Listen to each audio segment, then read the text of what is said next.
My name is Johannes Fink. I work in Austria at the Institute of Science and Technology. It's a very young institution. It just had its 10-year anniversary this year. So with HOT, we're building a transducer that allows us to convert microwave signals that you use from your satellite dish, for example, to optical signals, which are used in optical fibers for communication systems. And we're trying to build this thing on chip using mechanical oscillations as a transduction element. So these are very small beams of silicon. They're only a few hundred nanometer wide. They oscillate with a few 10 or a few megahertz, and they're able to couple to both microwave photons and optical photons that are able to propagate in optical fiber. We named it like this because we were working on actually quite different subjects, and actually our work in HOT brings them all together in some sense. So on the one hand, it's the world of superconducting qubits, which are meant to be used for quantum processors in the future, and on the other hand, it's these optical fiber networks, and HOT is trying to connect these things. Quantum bits, you can think of them similar to the classical bits in a computer, which are realized using transistors. You can think of those like switches, which are either on or off. So these quantum bits also have two basis states, like 0 and 1, but they're realized in a quantum system, like a single atom, or in our case, it is an electrical circuit that is very cold and lossless. It's made from superconductors. It can be in two different states. They're different in energy. And in contrast to the classical case, you can also be in a superposition of the two states. And that is giving it potentially more power in the future. So there's currently a fairly big hype about this, and but there's also a really strong interest from industry to use this for difficult optimization problems, for quantum chemistry simulations that are both more accurate and more complete, this is relevant for material science. So these are applications. In particular, the latter ones I mentioned are applications that are currently running on supercomputers and not on your laptop, and those are the kind of problems that could be attacked, and you could attack.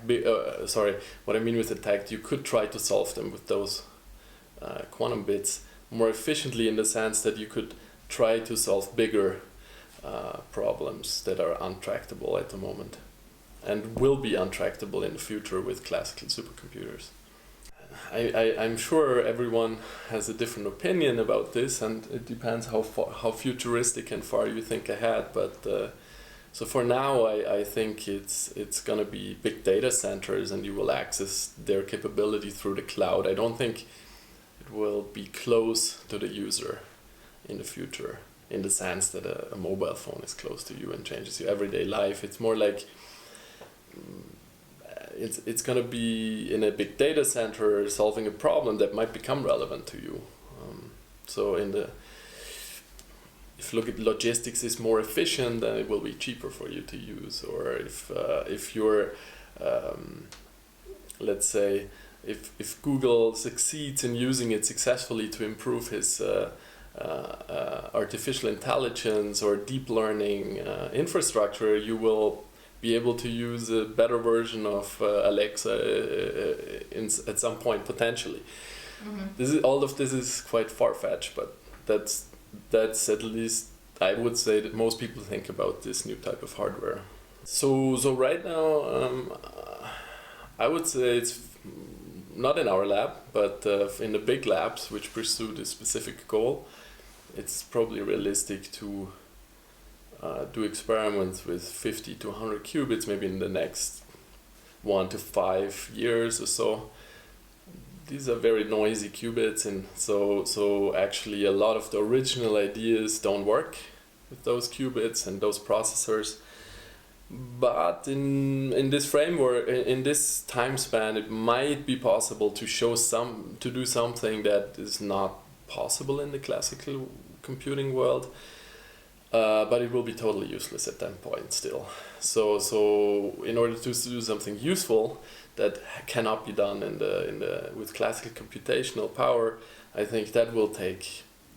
It's really not clear how long that will take, but my guess is yet another 10 years probably. Our project in HOT is actually less focused on these quantum bits I was talking about, but how to interface these quantum processors together, so like the internet that you're using, or like the often actually optical interconnect in a data center. That's the kind of technology we're trying to develop, or actually we're trying to explore the scientific foundation to develop that technology later on. And these large networks might allow in the future to do distributed computing in a somewhat similar way as it's done in classical physics or in classical information processing. So the HOT of course is important for this goal, because it's a very, very hybrid, and it's in the title, the hybrid aspect. So what that means is you're trying to marry very different fields, so you need experts from each field, and you need all of them to talk together and meet, like at this meeting, and then that helps it tremendously to be able to achieve this goal.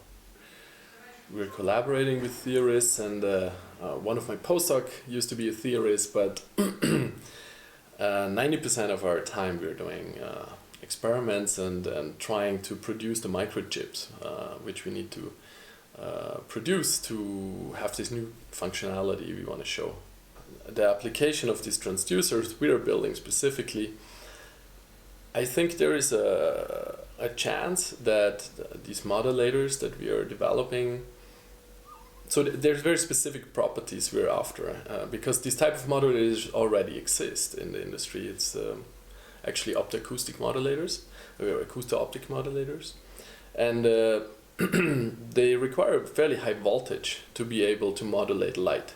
So in order to connect quantum bits in the microwave domain, you need to be able to modulate single photons using single microwave photons. So what that means is that there is a much higher efficiency required in this modulation process, and that's what we're trying to optimize.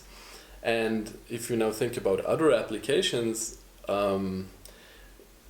so at the moment they're fairly slow, but if you look for very efficient modulators, which are also energy efficient, for example, then this could have an impact, potentially also in other data centers or other applications which are really trying to use as little power as possible, which is becoming more and more important for also this in the mobile applications. Then the applications of the quantum computer as such, I already mentioned material science. So some people believe you could simulate the behavior, or like one killer application of material, or one dream of material science would be, for example, to build a high TC superconductor, which means or a room temperature superconductor. You would have huge energy savings if you could make power grids with superconductors which don't have any resistance at room temperature, something that does not exist, and a lot of effort has been put into developing such a thing, and there's new high critical temperature superconductors developed, potentially would help to develop such new materials. Other things are in the with small molecules and how they behave, how they bind with each other, and how you can design drugs from a atomic level, basically.